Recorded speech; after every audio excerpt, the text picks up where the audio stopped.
Move on so that, Commissioner, can I move suspension of standing orders to enable us to complete the business tonight? All those in favour of that? Okay, thank you.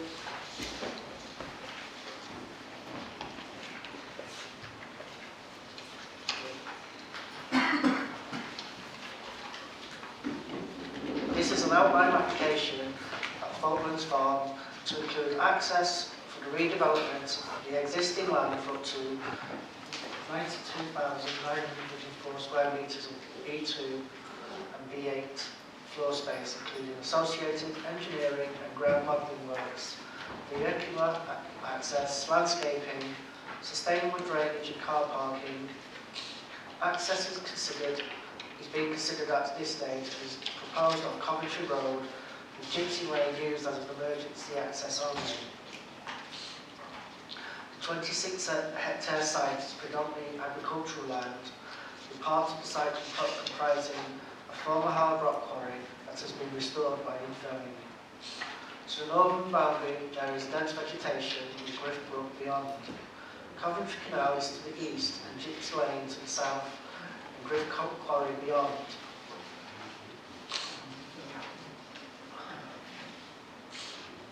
To the west is Griff Caravan Site, the A444, and Griff Roundabout, together with Bermuda Industrial Estate and Business Park. The site also includes the existing Faultland Farm and associated buildings.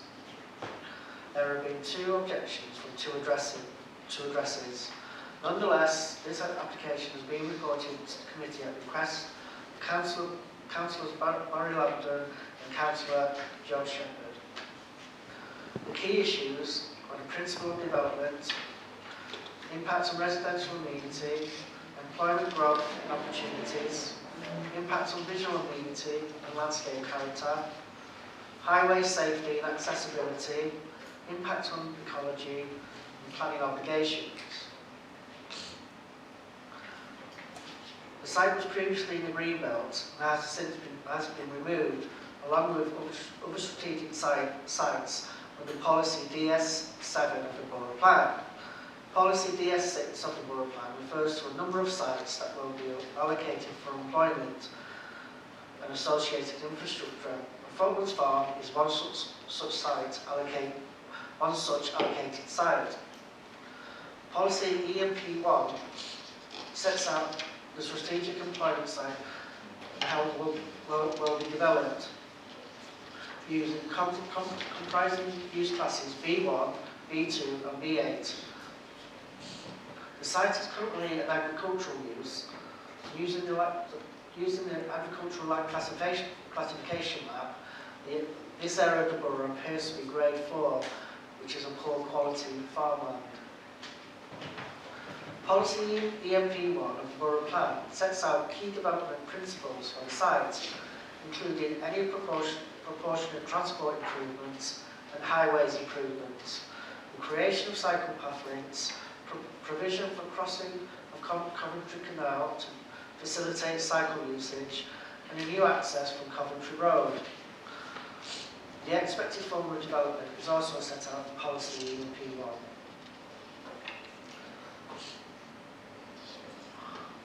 An illustrated master plan, parameters plan and other supporting documentation have been submitted at this stage to show that the requirements of Policy EMP1 can be accommodated on the site. Therefore, it is considered that the principle of developing the site for employment uses has been established with the allocation of the site in the Borough Plan and the relevant policies within it. With regards to the impact on residential amenity, as this site is an outline application, layout and design of the site and buildings are not being considered at this stage. However, a noise assessment has been submitted with the application. Although as it is outlined, there are no details on prospective end users. Use and activity have been modelled as being occupied by B2 uses only, which does not give a worst case scenario. However, a noise assessment points out that the units would be occupied by a mix of B2 and B8 uses, many of which would generate much lower internal noise levels and less activity outside the units. All units have been modelled as operating on a 24-hour basis. This assessment has found that noise from the activity arising from the proposals is in accordance with the British Standards and World Health Organisation guidelines. And Nuneaton and Bedford Borough Council Environmental Health were consulted and requested that consideration was given to the housing allocation under policy HG3 of the Borough Plan, landlord of Gypsy Lane, which was previously discussed under item 4. A supplementary noise assessment was carried out and submitted which showed the existing sources of noise to HSG3 are from the Griff Quarry and road traffic. It concluded that the noise from the proposed Faultland farm scheme is not significant in the context of the existing noise sources and complies with guidance for both internal and external noise levels. Nuneaton and Bedford Borough Council Environmental Health have no objection at this stage.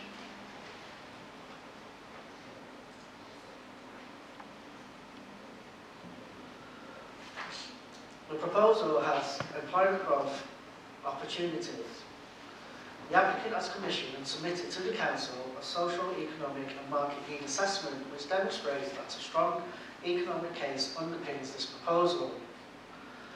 The proposed development could directly support between 1,578 and 1,664 full-time equivalent jobs across a range of sectors, including managerial, administration, sales and customer service roles. It is estimated that the proposed development could provide a direct contribution of some £50 million annually into the economy of the Nuneaton and Bedford area. There would also be indirect benefits estimated to be in the worth of an additional £14.5 million each year.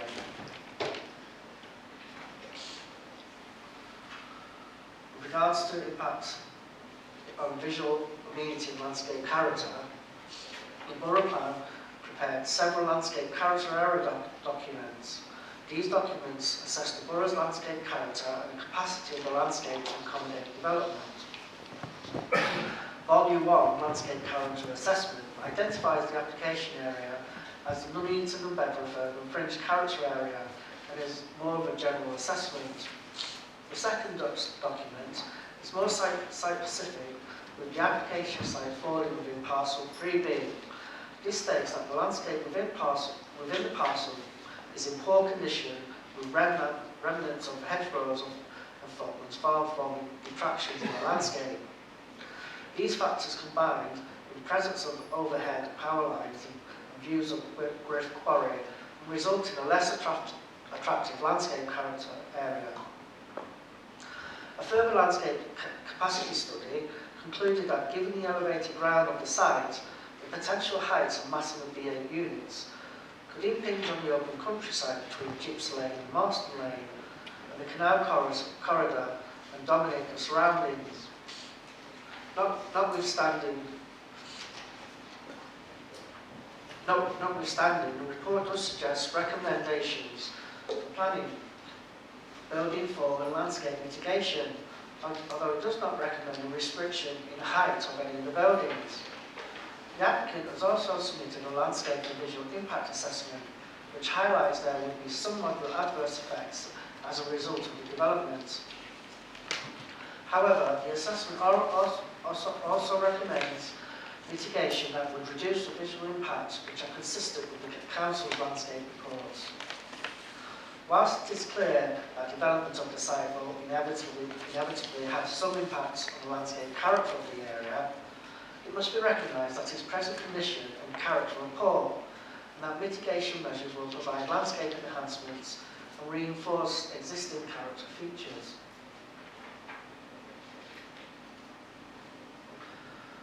With regards to the impact on highway safety, the applicant submitted a transport assessment which includes detailed modelling of the site access, which conform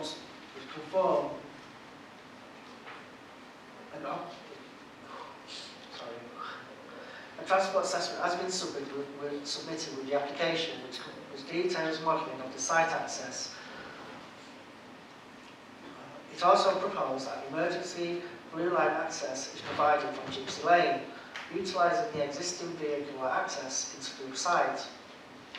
County Highways have been consulted to consider that the proposed signalised access arrangement is acceptable.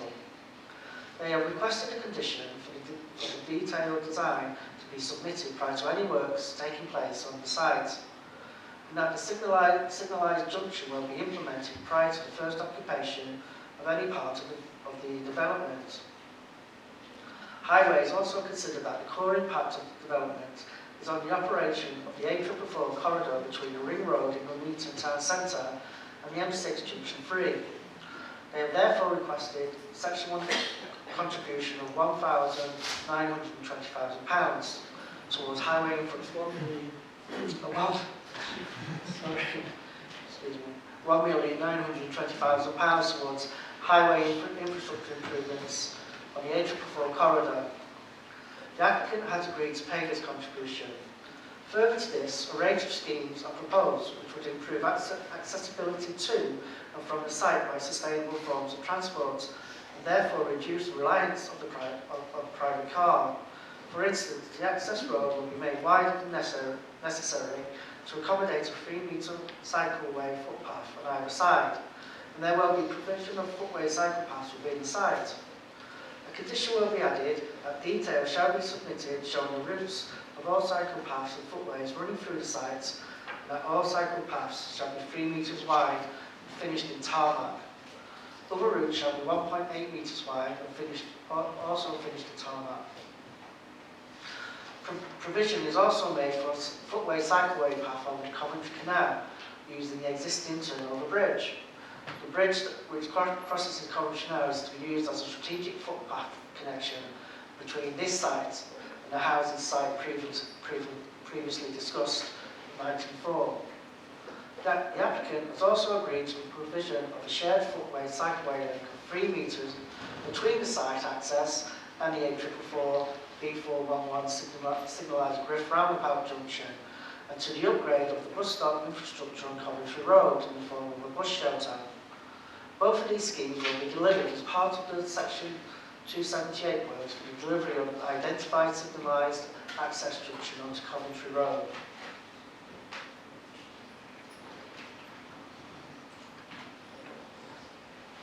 With regards to the impact on ecology,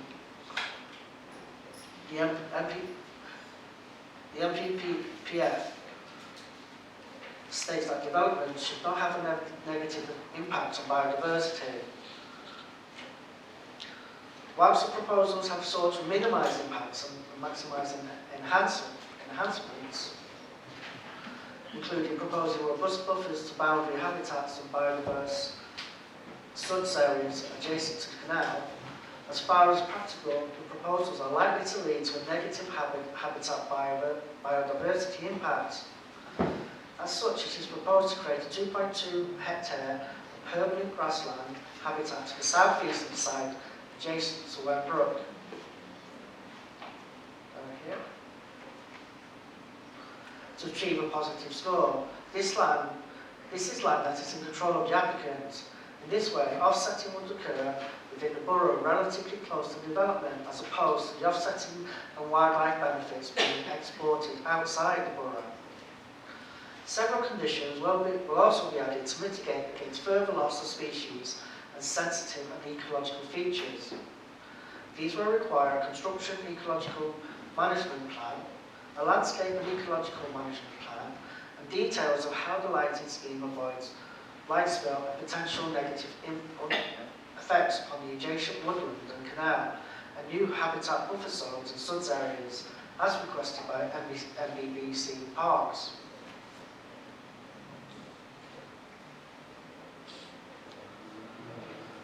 The National Planning Policy Framework sets out that planning obligations should be considered where otherwise unacceptable development could be made acceptable. However, the MPPF also notes that these obligations should only be sought where they meet all of the following tests: necessary to development, directly related, and and fair and reasonable. Planning contributions have been requested from parks and countryside, county highways and county infrastructure. These amount towards £2,142,500. This has been agreed by the applicant.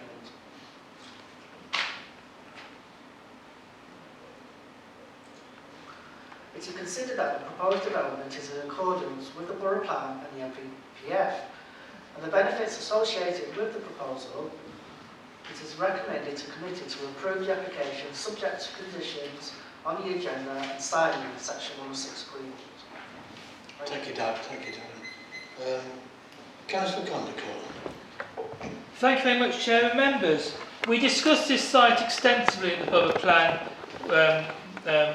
hearings, and in the Borough Plan EMP1 policy, it clearly says, and actually item 3 right at the top, include a toucan crossing on the Coventry Road and creation within the site a cycle path linking the canal turnover bridge to Coventry Road. That was mentioned by the officer as a strategic link. It's absolutely vital, and if you look at your map or the diagram there, you see the bottom of the site is a gypsy lane. It's going to get more and more traffic, and that particular part of the gypsy lane will not have a footpath under these proposals.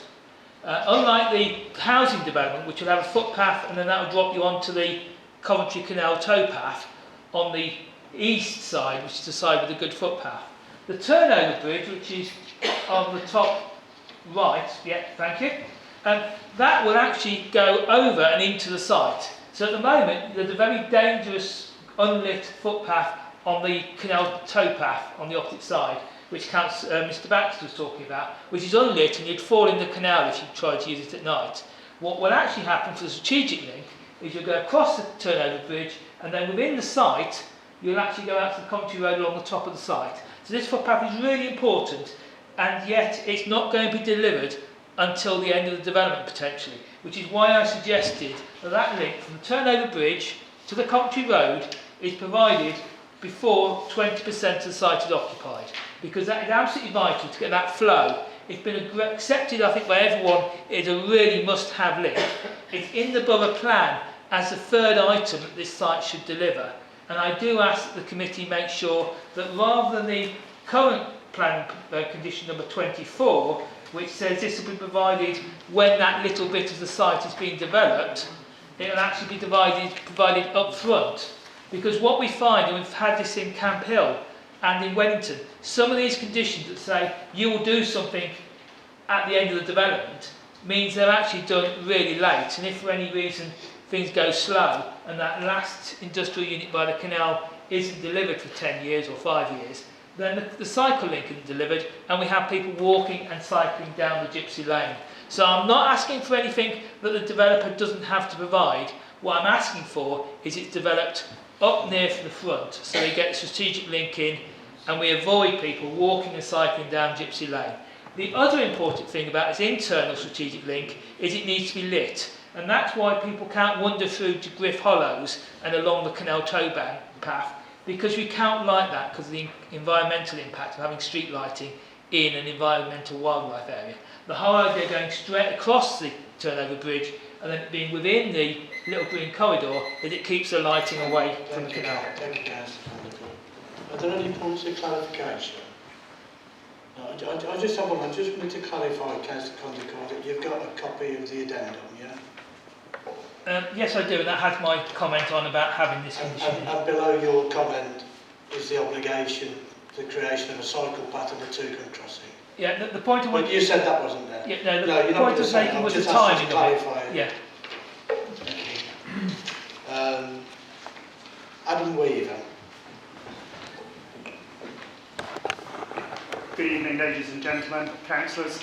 For those who do not know me, I'm Adam Weaver, Estate Manager for Arbury Estate, the applicant. We've been working on securing this site for employment use for the last 11 years, and are delighted to bring it to the committee with all the positives it will have for Nuneaton. It's a highly accessible and strategic location which will serve the needs of both Nuneaton and the wider region. The planning application before you, and recommended for approval by the officers, is in direct response to the adopted borough plan, which allocates Faultlands as a strategic employment site under policy EMP1, and the strong market need for employment and land opportunities in this location.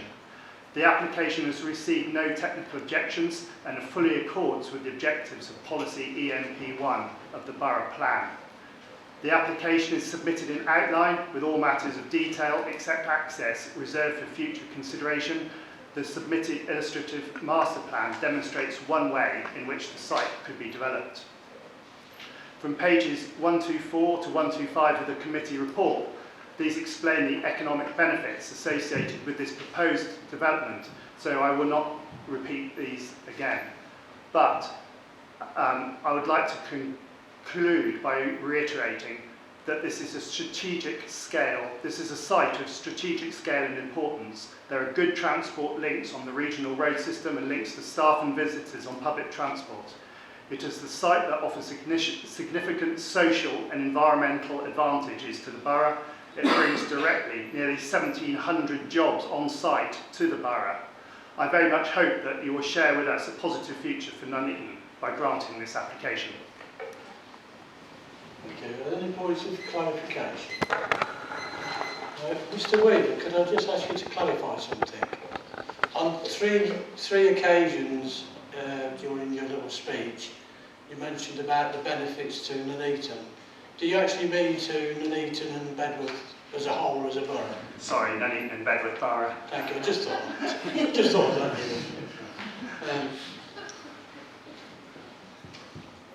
Sophie Lucas.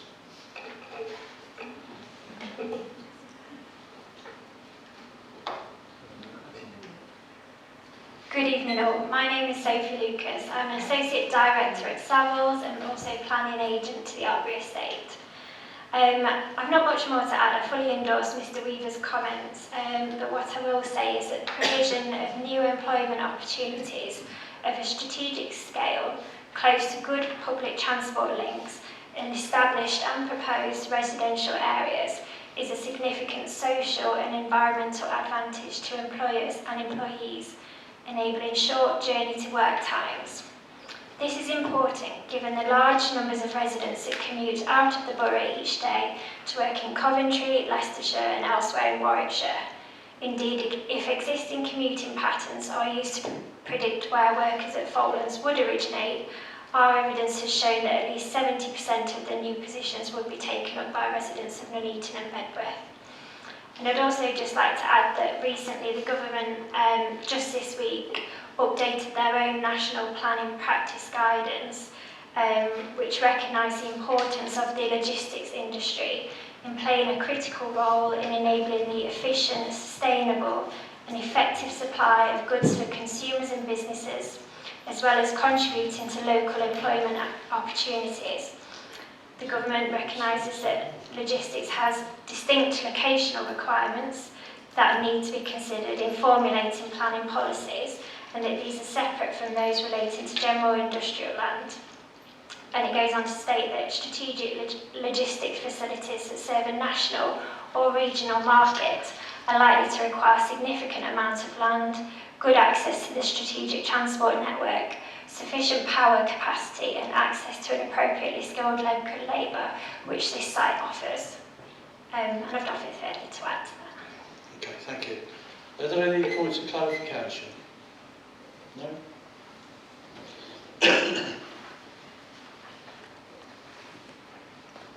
At the moment, no. In which case, can I, excuse me, to enable debate to take place, move the sorry, have I done something wrong?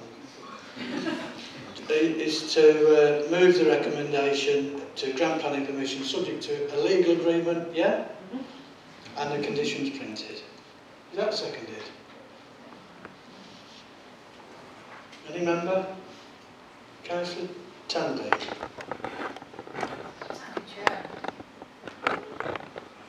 As I really do want to see this application being successful, because it brings immense opportunities to Nuneaton and Bedworth in relation to jobs and facilities. I do have a concern though, as a person like many others I suspect in this room who will be using the road where the entrance is proposed. I don't have, I mean, if I could refer people to page 128, the second paragraph down, where it talks about, and I do appreciate this is an outline planning application, Chair, but it does talk about the modelling and that the core impact of the development is on the operation of the A444 corridor between the Ring Road and blah blah. I don't need to read it all to you. I don't see a particular problem with traffic that are going from the Ring Road to the M6. I can see a potential difficulty with traffic going in the other direction. I appreciate the signalisation because the traffic has then to come down from the Griff Island and then turn right across the other carriageway, accepting the signalisation. What it doesn't matter, on the opposite side though to that entrance is the entrance and exit to the static gypsy caravan site, who will also have traffic going in and out of that site. As I said, I appreciate its outline planning, and I appreciate when it comes back for full planning permission, there will be more detail. But I do have, even at this stage, some serious concerns because we already, at peak times, have backlogs of traffic backing up sometimes almost up to the Griff Island from going down toward Coton Arches in that direction. So I really want this application to go through, and I just wish we'd have had a little bit, I know we can't, we could have had a little more detail about exactly what how the road works will work, because we're talking about the Griff Island, which is signalised. We're talking not far away where you're going to have another junction that's signalised, and the Toucan crossing as well. And I do question whether or not all that put together means that we're going to see some serious hold-ups of traffic around the Griff Island and prior to it. Thank you, Chair. Ben, do you want to deal with that now? Because it is a fair point with the existing traffic. So I guess the part of your response will be, do you see this actually improving what we've already got now? I think it's important to note as well, councillors, that highway is a matter and transport is a matter you have to consider tonight's determination of this application alongside the access arrangements, because that is a detailed matter that you're determining tonight. So it is an important question. If I start with the overall impact on the highway network, the applicants undertook strategic transport modelling using the Nuneaton and Bedworth area-wide model, and that highlighted impacts across the network. And we have to basically, in accordance with the National Planning Policy Framework, assess them on their significant impact. And the biggest impact the development was having was on the operation of the A444 corridor, that was then causing traffic to spread out. So the Highway Authority perceived to mitigate the impacts upon the A444 corridor, and we've said the whole corridor because there's a number of impacts along the route. But they're communicative with other sites that are allocated in the borough plan. So you've got the allocation at Arbury on the other side for the housing, and you've got the housing site down at Woodlands, and the employment site around Walsham Drive as well. So there's as well as Gypsy Lane. There's a number of developments, and we've had to try and work out what we can get the money for and contribute for. We feel that's the corridor that needs the most investment. We've already got contributions working for Bermuda, and Bermuda's got approval through the council and will be delivered as well. We're in a really sustainable location as well with the railway station and good bus services. So there's a lot going on, but that's the decision that we've had to make. That's the biggest impact the development's having on that corridor. Regarding to the access arrangements, we've had to go to signalisation because of the sheer amount of movements that the development will generate. But also councillors might remember that there was a significant fatal accident to do with the Gypsy Traveller site not many years ago. And the county council has sought to try and resolve that issue never happens again at that location. So therefore it's felt signalisation is the best operation really for the best scheme for that location. It resolves the issue that we have with the Gypsy Traveller site, providing them with a dedicated stage to enter and exit, and also deals with the employment site itself. It also provides a buffer for traffic coming down the Coventry Road hitting Griff Island, so it sort of holds them and then platoons them down. So that eases the pressure on the signals, because whatever we do in terms of the access arrangements, Griff Roundabout will be looked at the same time, because it's likely the two will have to be linked to work together alongside the signalisation of the Coventry Road, Gypsy Road signals, which are being funded by the Gypsy Lane site that you approved earlier. So there's a lot going on. There's a lot of money floating around the place to actually try and improve this area in terms of traffic flow. The Gypsy Lane and Coventry Road signals have been identified for so long with the quarry, but the quarry never implemented them. So we're trying to resolve a lot of problems in that location. So some are being delivered by contribution through section 106, like the A44 corridor. Others are being delivered by other sites, and then you've got the site delivering its requirements through its section 278 agreement. So we've actually gained quite a lot on the developers for the site. Thank you, Ben, that's really useful. Councillor Stephen. Yes, a couple of concerns for me is that when you're coming off the Griff Roundabout and you're going to go see an HGV, you're going to turn right onto the site. I can't really work it out on this map if there's going to be an extra filter lane to the right, because I do a little bit of lorry driving now and again. I've been a lorry driver for 35 years. And there's I'll just go back to it's in Warwickshire, it's the access to the Dordon site, and there's one there where you actually approach the junction in the right-hand lane, and what happens is people then hover on the left-hand side lane because they don't really know whether to undertake it, which obviously the highway code is not really allowed. So I wondered if there is an extra lane there, or could there be an extra lane there to, because if there was a big distribution site there, and I've worked in places where there's been 20, 30 trucks waiting to get onto different sites, causing them a problem, because if you come off the Griff Roundabout, the tendency is for people to kind of race, isn't it, around that corner to try and get in front of people, and then all of a sudden you've got an HGV with not very good lights, because some of them are pretty rubbish. The other thing is to the developer really, or I know this is outline stuff. The potential is that the houses on Gypsy Lane are going to be approved at some point, and could that be, there's a consideration there, because I've worked in a lot of places where houses and are welcome, obviously, employment, and I think we should approve this tonight, with the conditions. But when you start putting big distribution companies next to housing, all of a sudden you get problems. And I worked for a big transport company for a few years as doing health and safety, and it was a never-ending stream of people knocking the door saying, your trucks are disturbing me at night, your trucks are this, your trucks are that.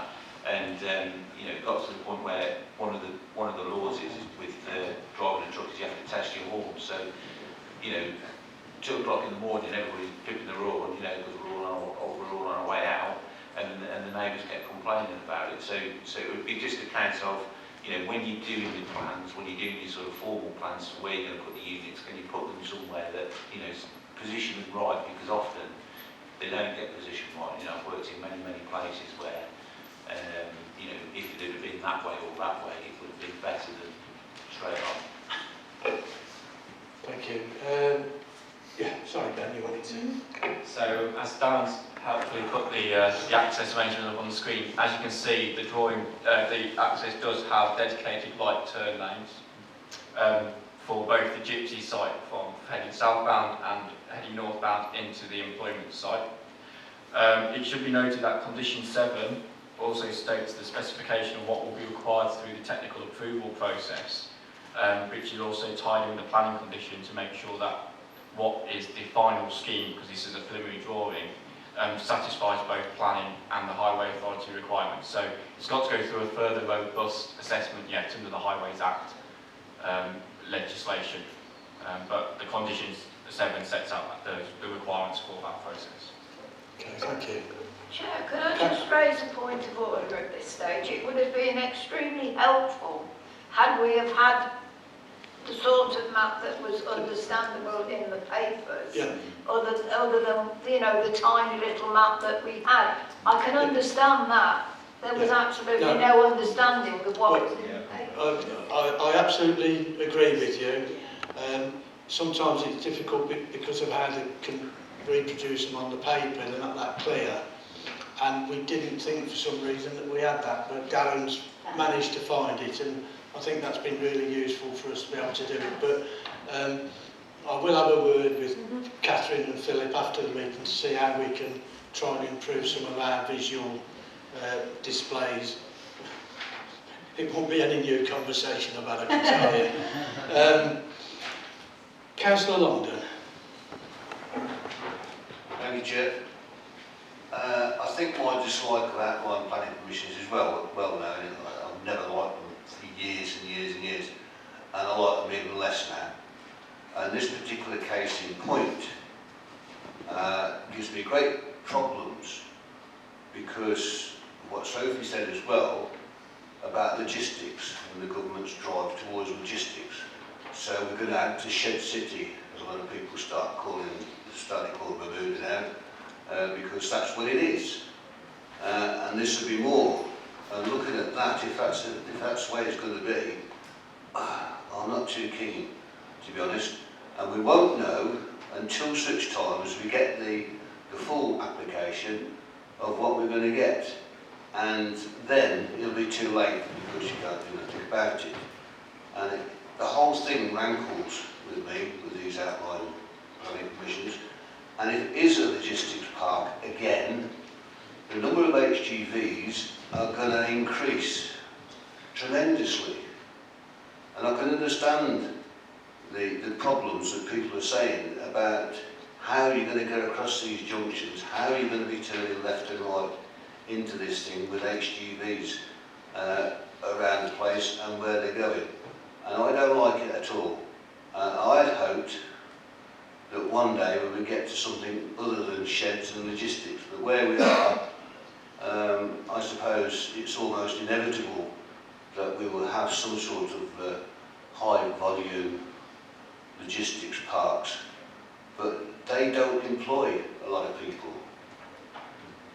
They said 1,700, I think, was the number that was bandied about. And it really depends what it is, but most of these big sheds don't employ that many people. They don't need to. And what you do get in some of them is casual labour or very low paid workers on these sites, and it's not right, and it rankles with me, and I'm not happy, so I'm not going to vote for this one. I'm going to vote against this one because I don't know enough about it to be able to make an informed decision.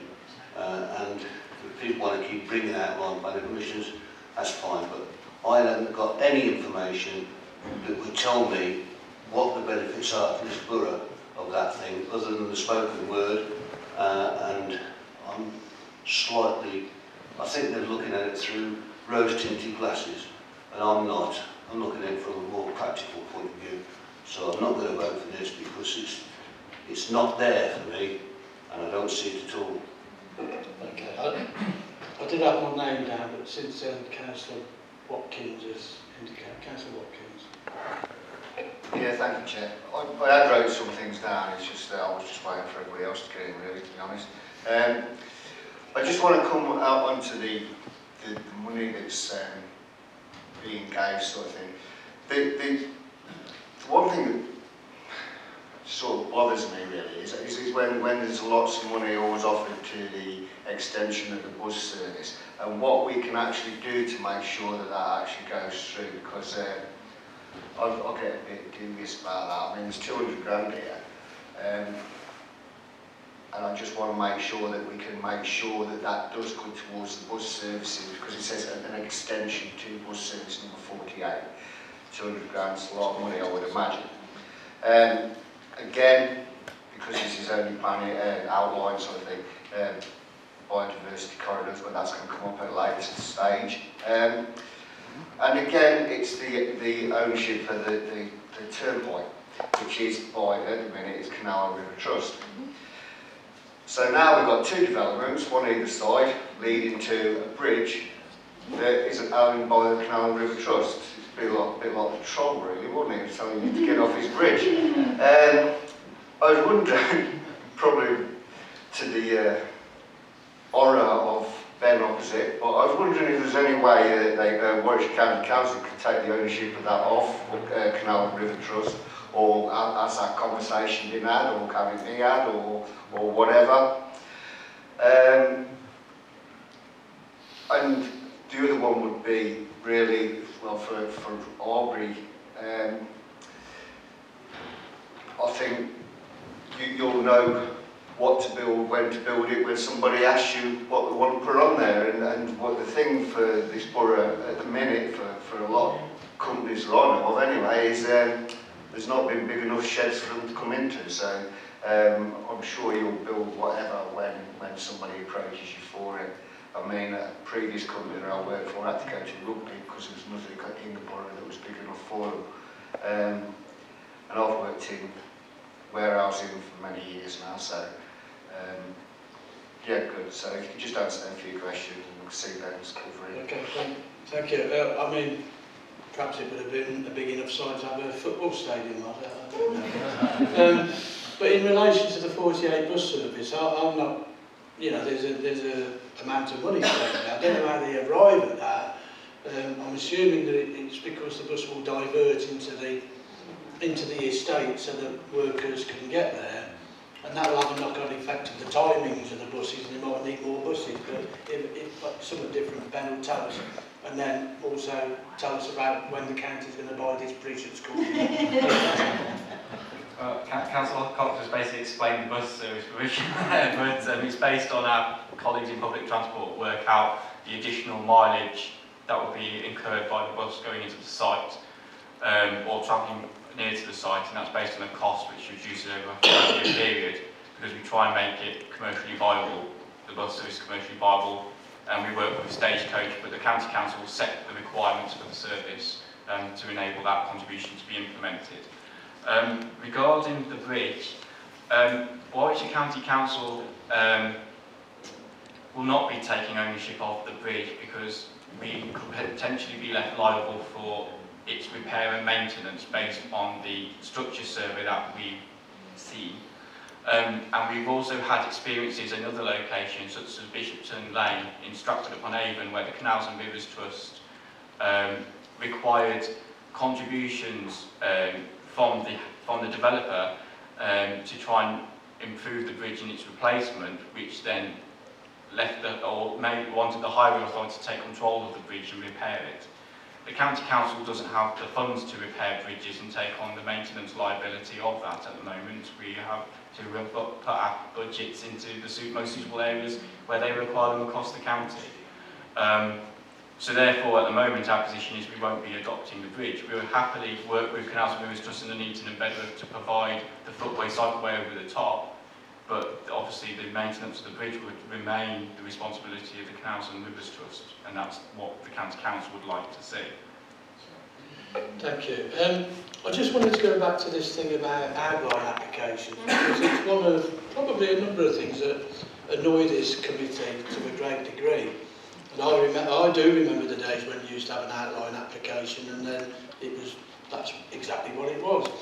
But we get indicative drawings with most outlines now, and it's really difficult for when it comes back to us to have that argument about are those things the right size, shape, is in the right location and that, because the applicant's likely to say, well, we put that as an indicative plan at the outline stage. And I tend to, whether I should or not, I don't know, is try to still think of it as an outline, because I've got a number of things about this application. I am in favour of it because overall I can see the benefits of it, you know, for any number of reasons. But we haven't, it was, somebody mentioned it, it's too late now for me to remember who it was, but mentioned about the height of the buildings and it obscuring the views of the landscape, although the landscape isn't that very good. Well, a lot of people would rather look at the fields and the landscape than some sheds that are on the site. And so, you know, when it comes back to us, I think we do have to take account of the height of the buildings and the design of the buildings and the visual impact it could have, because the geography of the land here means that there will be a visual impact, probably even as far as Marston Lane in Bedworth. If you stand up by the cemetery there and look across over to the quarry in this side beyond, you're way above it. And you know, the height of the buildings and particularly the design of those buildings and the colours will have a massive role to play in it. And just finally, the cynic in me is about the job guarantees. You know, we've heard this range of, I think, 1,400 to 1,700, something like that. And whilst there's an explanation to how they arrive at those figures, it doesn't always work out. And Bermuda's the prime one. When I think originally when we changed it from the open cast coal there to the industrial estate, we were looking, I think, at 70% manufacturing on it, and clearly that didn't happen. It's nearly all distribution, or it's a lot of it's retail now, which it wasn't designed to be. So I'm sorry if I'm cynical about the numbers. However, I do hope that they are accurate and they turn out to be accurate if these are approved and then it comes back for detail. But that was just a view I wanted to take on it. I don't think Councillor Shepherd. Thank you, Chair. I did indicate before. It's a question. Councillor Shepherd, it's really difficult for me to see because of the. No, it's difficult for me to see you indicate because of the position you sat in. You sound too small. It's a question. It's Councillor Sargent today. It's a question to Ben. You've said about 106 for all the roadways and traffic lights and etc. etc. Can you tell me how much that road improvements are going to cost? Because I get the feeling that the 106 monies are not going to be anywhere near, and how we can guarantee that we get what you're saying we're going to get. So the contribution is based upon a calculation of the trip, based on the trips for the site. But as I said before, where the site's located, there's a number of other allocated sites within the borough plan, such as Arbury, Bedworth Woodlands, Gypsy Lane, and what we've had to do is we've worked out basically the impact of those developments, and when they come along, we'll work out those, and they will contribute to the schemes which are all identified in the infrastructure development plan, which underpins the borough plan and has costs associated with all the works there. So that's the basis for them. And we've worked out as a county that we should be able to get sufficient funding. As well as that, the County Council is always proactively looking at other funding options, and we will always try and seek those where we can to bolster developer funding in the future. Can I just add to that? If I can just add to that, the contributions that the developer is paying are set out on the table on page 133, together with the amount on the addendum, which is the cost now for the Toucan crossing, which the applicant has agreed to pay as well. So those amounts of money would be in the legal agreement, so that's how we secure those. All the other monies for the other schemes will be secured through the applications for those sites. It's a bit like a hierarchical thing, as I understand it. There are different things you can do depending on how many of the sites come forward. So if this site comes forward, there'll be a certain amount that they can do to the roundabout, and then the next site means that they can do something else to it. So It's a hierarchical way. There's a slight difference as well in that this application, that's what Councillor Hancock said, is an outline application, and the only thing that's of detail is the access. And because that's all on the highway, I think I'm right in saying it can be done under 278 works. So the developer is still paying for that, but it doesn't need to be in the legal agreement because it's all part of the highway. So that's why that's not in the agreement. Okay, thank you. Councillor Shepherd, you wanted to come back in, and then I'm going to move on then. A ballpark figure, if you don't mind.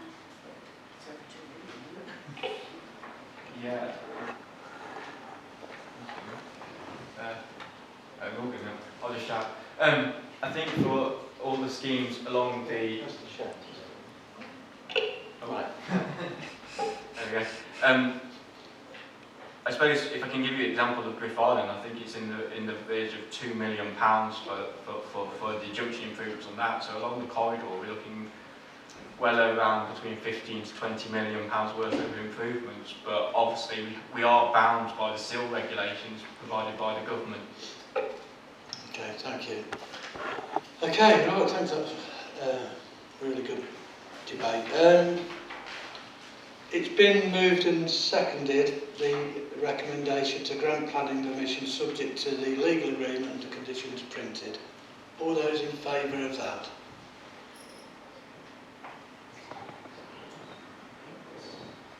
And against? That's it then. No abstentions. Okay, thank you. That's approved then.